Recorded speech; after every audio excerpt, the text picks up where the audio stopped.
Friends, welcome to Kisam's vlogs. இன்றைக்கி நாம் பார்க்க போகிற ரெசிபி ரொம்பவே யூனிக்கான நல்ல காரசாரமான ஒரு சிக்கன் ரெசிபி தான் பார்க்க போகிறோம். காரசாரம் அப்படின்னாலே ஃபஸ்ட்டு நம்மளுக்கு ஞாபகம் வருது ஆந்திரா ஸ்டைல் தாங்க. ஆமாம், இன்றைக்கி நம்ம பார்க்க போகிறது ஆந்திரா ஸ்டைல் கருவேப்பிலை சிக்கன் வேப்புடு. இந்த ரெசிப்பியை நீங்கள் ஒரு டைம் செஞ்சிட்டிங்கன்னா விடவே மாட்டீங்க. அந்தளவுக்கு ரொம்ப டேஸ்டியாக இருக்கும். இதுக்குன்னு ஸ்பெஷலாக ஒரு டிஃப்ரெண்ட்டான கறிவேப்பிலை பவுட்ரு வச்சு பண்ண போகிறோம். ரொம்பவே யூனிக்காக இருக்கும் ஃப்ரெண்ட்ஸ், கண்டிப்பாக ட்ரை பண்ணி பாருங்கள். இப்போ வாங்க வீடியோக்குள்ளே போயிடலாம். ஃபஸ்ட்டு நம்ம இந்த சிக்கனுக்காக கருவேப்பிலை மசாலா பவுடர் ரெடி பண்ணிக்கலாம். இந்த மசாலா பவுடர் நான் கொஞ்சம் அதிகமாகவே எப்போவுமே ரெடி பண்ணி வச்சுப்பேங்க. எல்லாத்துக்குமே யூஸ் பண்ணலாம். இன்றைக்கி நான் உங்களுக்கு சிக்கனில் எப்படி யூஸ் பண்ணலான்றதை சொல்லி கொடுக்குறேன். அடுத்தடுத்து இதை வச்சு நம்ம வெஜ்ஜு எப்படி பண்ணலான்றதையும் நான் உங்களுக்கு அடுத்தடுத்த வீடியோவில் சொல்லித்தரேங்க. ஃபஸ்ட்டு கருவேப்பிலைக்கான அளவு பார்த்திங்கன்னா, நம்ம கையில் இறுக்கி பிடிச்சா ஒரு கொத்து கை நிறையா வருது பார்த்திங்களா, இந்த அளவு. மெசரிங் கப்புன்னு பார்த்திங்கன்னா 2 கப்பு அளவுக்கு 250 ml மெசரிங் கப்பு இருக்கு இல்லையா, அதில் 2 கப்பு. அது நல்லா கழுவி காய வச்சு எடுத்துக்கோங்க. இப்போ பாருங்கள், ஒரு 6 கிராம்பு, 5 ஏலக்காய், ஒரு 2 இன்ச்சு பட்டையை நல்லா நுணுக்கி வச்சுருக்கேன். அதுக்கப்புறம் 2 டேபிள் ஸ்பூன் அளவுக்கு மிளகு, 2 டேபிள் ஸ்பூன் ஜீரகம், 1 டேபிள் ஸ்பூன் பெருஞ்சீரகம். இதுதான் அளவு. இது நல்லா நம்ம வறுக்க போகிறோம். அதுக்கு ஒரு கடாய் எடுத்துட்டு ஆயில் எதுவுமே சேர்க்காமல் இந்த ஸ்பைசஸை மட்டும் ஃபஸ்ட்டு போட்டு நல்லா வறுத்துக்கலாங்க. கருகிடாமல் வறுத்துக்கோங்க. கொஞ்சம் கருகுச்சினாலே நம்மளுடைய ரெசிபி கொஞ்சம் கசப்பு கொடுத்துரும். அதனால் பக்குவமாக இதை வறுக்கணும். ஒரு 2-3 நிமிஷத்துக்கு மேலேயே ஆகும். ஃப்ளேம் நான் மீடியமில் தான் வச்சு வறுப்பேன். அதே மாதிரி நீங்களும் வருங்க. நமக்கு மசாலா எதுவுமே கருகாது. ஒரு 2-3 நிமிஷத்துலேயே உங்களுக்கு பார்க்கும் போதே தெரியும் நல்ல கலர் சேஞ்ச் ஆகிருக்கு பார்த்தீங்களா. நம்மளுக்கு இது நல்லா கரெக்டாக ரெடி ஆயிடுச்சு. இதை ஒரு பிளேட்டுக்கு மாற்றிடலாம். இதுக்கப்புறம் அதே கடாயில் நம்ம கழுவி வச்ச கருவேப்பிலையை சேர்த்துடலாம். சேர்த்துட்டு நல்லா வறுத்துக்கோங்க. இப்போ ஒரு 2-3 நிமிஷத்துலேயே நல்லா கிறிஸ்பி ஆயிரும் இந்த கருவேப்பிலை. அதுக்கப்புறம் நம்ம ஆல்ரெடி வறுத்து வச்ச அந்த ஸ்பைசஸையும் இதில் சேர்த்துட்டு 1 டேபிள் ஸ்பூன் அளவுக்கு நெய்யும் சேர்த்து நல்லா மிக்ஸ் பண்ணிக்கோங்க.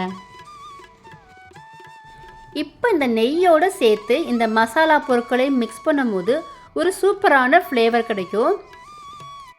இப்போ பாருங்கள், உங்களுக்கு நல்ல ஒரு புகை வருதா. இந்த புகை வெளியே போகாமல் இருக்கிறதுக்காக நான் மூடி வச்சிடுறேன். மூடி வச்சுட்டு நான் ஸ்டவ்வை ஆஃப் பண்ணிடுறேன். இது தனியாக ஓரமாக இருக்கட்டும். அதுக்கப்புறம் ஒரு 10-15 நிமிஷத்துல நல்லா ஆறிடும். ஆறினதுக்கப்புறம் நம்ம இதை மிக்ஸி ஜாரில் போட்டு நல்லா அரைச்சிக்கலாங்க.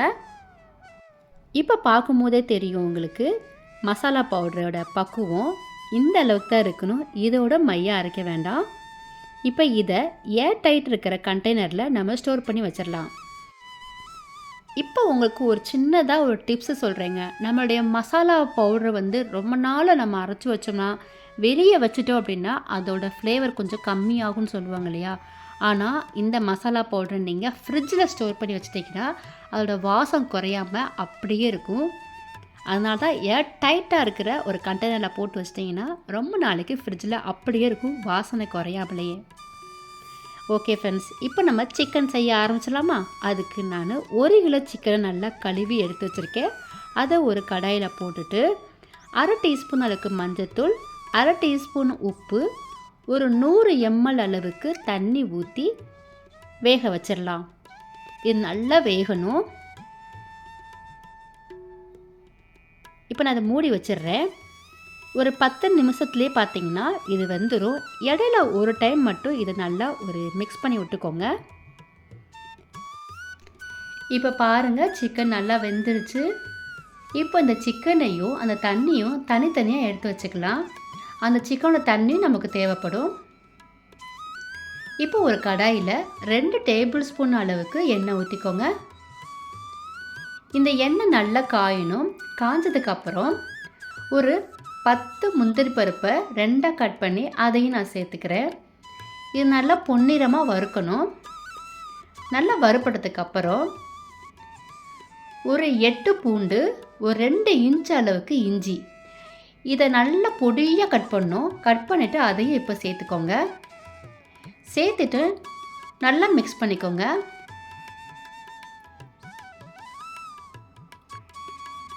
ஒரு 30 செகண்ட்ஸ்க்கு மட்டும் மிக்ஸ் பண்ணால் போதும். அதுக்கப்புறமா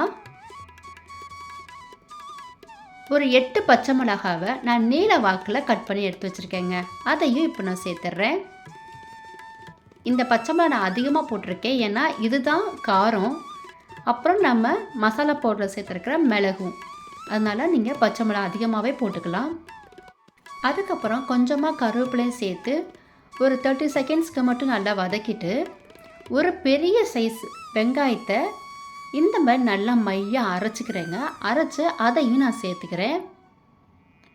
இப்போ இது நல்லா வதக்கி விட்டுக்கோங்க. ஒரு 2 நிமிஷத்துக்கு நல்லா வதங்கணும் வெங்காயம். இது ஓரளவுக்கு நல்லா வதங்கினதுக்கப்புறம் நம்ம வேக வச்சோம் இல்லையா சிக்கன், அதையும் சேர்த்துடலாம். சேர்த்துட்டு நல்லா மிக்ஸ் பண்ணி விட்டுக்கோங்க.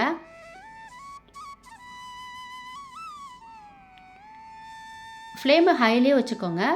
நல்லா மிக்ஸ் பண்ணி விட்டுட்டு நம்ம அரைச்சி வச்சுருக்கோம் இல்லையா கருவேப்பிலை மசாலா பவுட்ரு, அதை இப்போ நம்ம சேர்க்க போகிறோம்.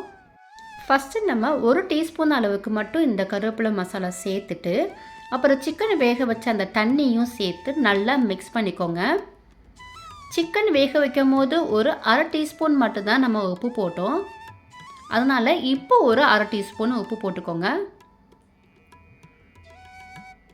இப்போ நம்ம சேர்த்துருக்க அந்த கருவேப்பிலை மசாலா அந்த சிக்கனோடு சேர்ந்து மிக்ஸ் ஆகணும். அதுக்காக ஒரு 10 நிமிஷம் வரைக்கும் அந்த தண்ணி ஃபுல்லாக வத்துற அளவுக்கு நம்ம விட்டுறணும். அப்பப்போ இடையில இதை நல்லா கிளறி விட்டுக்கோங்க, அடியில் பிடிக்காமல் இருக்கிறதுக்காக. அப்போ நம்மளுக்கு அந்த பச்சை மிளகா காரமும் அந்த கருவேப்பிலை மசாலா பவுடரோட ஃப்ளேவரும் சிக்கனில் நல்லா இறங்கும். இப்போ பாருங்கள், எனக்கு ஒரு 80% வரைக்கும் நல்லா வத்திருச்சு. இந்த டைமில் நான் மறுபடியும் ஒரு 2 டீஸ்பூன் நிரம்ப கருவேப்பிலை பவுடரை நான் சேர்க்க போகிறேன்.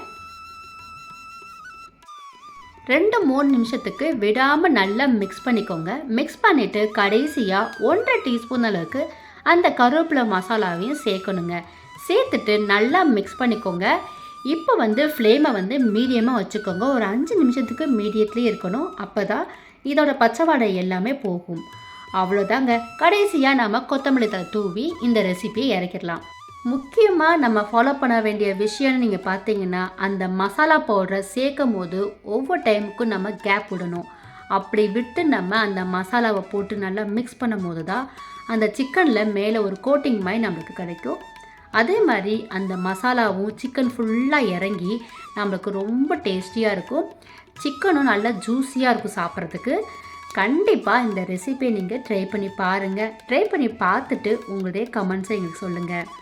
அப்படியே எங்களுடைய கிசாம் சேனலையும் சப்போர்ட் பண்ணுங்கள். லைக் பண்ணுங்கள், ஷேர் பண்ணுங்கள், சப்ஸ்கிரைப் பண்ணுங்கள். மறக்காமல் அந்த பெல் ஐக்கானையும் கிளிக் பண்ணிடுங்க. அப்போ தான் நான் போடுற எல்லா வீடியோவும் உங்களுக்கு உடனடியாக சேரும். தேங்க்ஸ் ஃபார் வாட்சிங்.